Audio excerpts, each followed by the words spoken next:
ನಮಸ್ಕಾರ ವೀಕ್ಷಕರೇ, ನಾವು ಇವತ್ತು ರಾಯ್ನೆಟ್ ಎಕ್ಸ್ಪ್ರೆಸ್ಸೋ ಬಗ್ಗೆ ಹೇಳತ್ತೀವಿ. ಇದನ್ನು ಯಾವ ಥರ ಯೂಸ್ ಮಾಡೋದು ಏನೇನಂತ ನೋಡೋಣ ಬರ್ರಿ.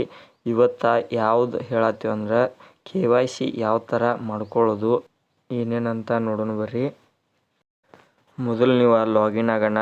ಈ ಥರ ಪೇಜ್ ಓಪನ್ ಆಕತ್ತಿ. ಇಲ್ಲಿ APS ಏನೈತಿ ಇದ್ರ ಮ್ಯಾಗ ಒತ್ತೋದು. ಒತ್ತಿ ICC APS ಏನೈತಿ ಅದ್ರ ಮ್ಯಾಗ ಒತ್ತೋದು. Your KYC is not completed ಅಂತ ಬರ್ತೈತಿ, ಅದನ್ನು ಓಕೆ ಒತ್ತೋದು. ಆಮೇಲೆ ಈ ಥರ ಓಪನ್ ಆಕತ್ತಿ. ಇಲ್ಲಿ click here to completed your KYC ಅಂದಿರ್ತೈತಿ, ಅದ್ರ ಮ್ಯಾಗ ಒತ್ತೋದು. ಮತ್ತೊಂದು ಈ ಥರ ಪೇಜ್ ಓಪನ್ ಆಕತ್ತಿ. ಇಲ್ಲಿ ನೋಡ್ಬೋದು.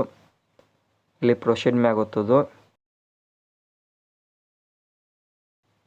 ಪ್ರೊಸೀಡ್ ಮ್ಯಾಗ ಒತ್ತಾನ ನಿಮ್ಗೊಂದು OTP ಹೋಗತ್ತಿ. OTP ಹಾಕೋದು. ನಿಮ್ಮ ಡಿವೈಸ್ ಯಾವ್ದು ಇರ್ತೈತಿ, ತಂಬ ಡಿವೈಸ ಅದರಿಂದ ಸೆಲೆಕ್ಟ್ ಮಾಡ್ಕೊಳ್ಳೋದು.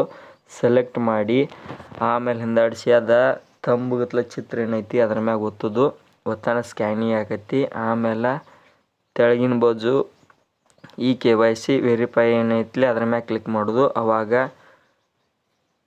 KYC ವೆರಿಫೈ ಆಕೈತಿ. ಆಮೇಲೆ ಹಿಂದಾಡಿಸಿ ಒಂದು 24 ತಾಸಾಗಣ ಅಪ್ಡೇಟ್ ಆಗಿ ನಿಮ್ದು ರಾಯ್ನೆಟ್ ಎಕ್ಸ್ಪ್ರೆಸ್ಸೋ ID ಚಾಲೂ ಆಕೈತಿ. ಈ ರಾಯ್ನೆಟ್ ID ಯಾರು ಬೇಕಾ ಅವ್ರಿಗೆ ನಮ್ಮ ತಕ್ಕ ಐಡಿಗಳು ಸಿಗ್ತಾವೆ. ಯಾರ್ಯಾರು ಬೇಕಾ ಅವ್ರು ನಾನು ಕಾಂಟ್ಯಾಕ್ಟ್ ಮಾಡ್ಕೋಬೋದ. ನನ್ನ ಕಾಂಟ್ಯಾಕ್ಟ್ ನಂಬರ್ ಡಿಸ್ಕ್ರಿಪ್ಷನ್ ಬಾಕ್ಸ್ದಾಗ ಕೊಟ್ಟಿರ್ತಾನೆ. ಮತ್ತು ಆಲ್ ಇನ್ ಒನ್ ರಿಚಾರ್ಜ್ ಐಡಿಗಳು ಸಿಗ್ತಾವೆ, ಡಿಸ್ಟ್ರಿಬ್ಯೂಟರ್ ಐಡಿಗಳು ಸಿಗ್ತಾವೆ. ಯಾವ್ದು ಬೇಕಾ ನನಗೆ ಕಾಂಟ್ಯಾಕ್ಟ್ ಮಾಡಿ ಕೇಳಿ ಇಸ್ಕೊರಿ.